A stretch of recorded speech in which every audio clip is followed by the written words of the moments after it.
افغانستان نے بھارت کی ماں پہ اپنی جو ہے فوجیں پاکستان کے بارڈر پہ لا کے جمع کرنا شروع کر دی، خاص کر ان کا جو بدری یونٹ ہے 313 اس کے کمانڈوز کے یہاں پہ لے کر آ گئے مانگے تانگے کے امریکن، اور جو خیرات میں امریکہ چھوڑ کر گیا تھا وہ تمام ٹینک میزائل لے کر آ چکے ہیں۔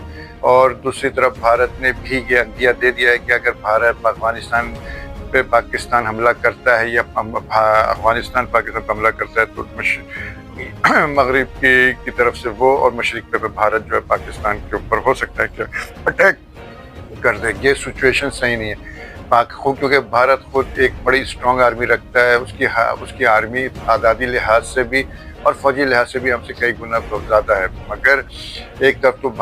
پاکستان بھارت سے یہاں انگیج ہوتا ہے، دوسری طرف مغربی دو بارڈر پہ پاکستان کے لیے لڑنا اتنا آسان نہیں، مگر یہ میرا ایمان کی حد تک میں اس بات کو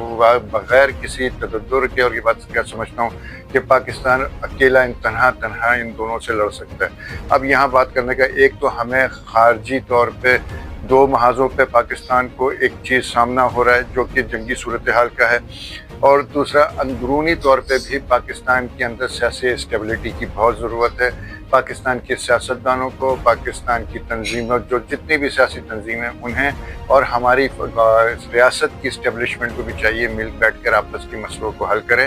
اور ایک جان ہو کر یکجا ہو کر پاکستان کی سالمیت کا سوچیں۔ اگر پاکستان کی عوام اور پاکستان کی فوج ایک پیج پہ کھڑے ہو جائیں تو یہ میرے ایمان کا حصہ ہے کہ ہم پوری دنیا سے ٹکرا سکتے ہیں، نہ صرف ٹکرا سکتے ہیں بلکہ ان کو پاش کر سکتے ہیں، کیونکہ بھارت اور افغانستان کی تو کوئی اوقات ہی نہیں ہے۔ بس ہمیں اپنے پاکستان ہے تو سب کچھ ہے۔ آ کر خدا نخواستہ کبھی کوئی پاکستان کی سالمیت کو نقصان پہنچا تو وہ آنے والا یہ نہیں دیکھے گا کہ کون کس قومیت سے اور کس مسلک سے تعلق رکھتا ہے، وہ سب کو ایک انداز میں جو ہے وہ یہاں پہ ختم کرے گا۔ لہٰذا ہمیں اپنے اختلافات کو چھوڑ کر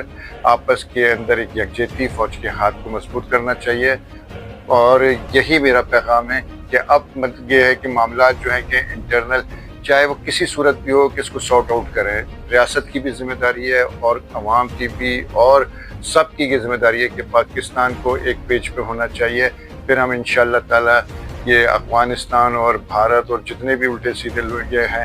جو پاکستان کو آنکھیں دکھا رہے ہیں ان کا مقابلہ کر سکتے ہیں۔ Thank you.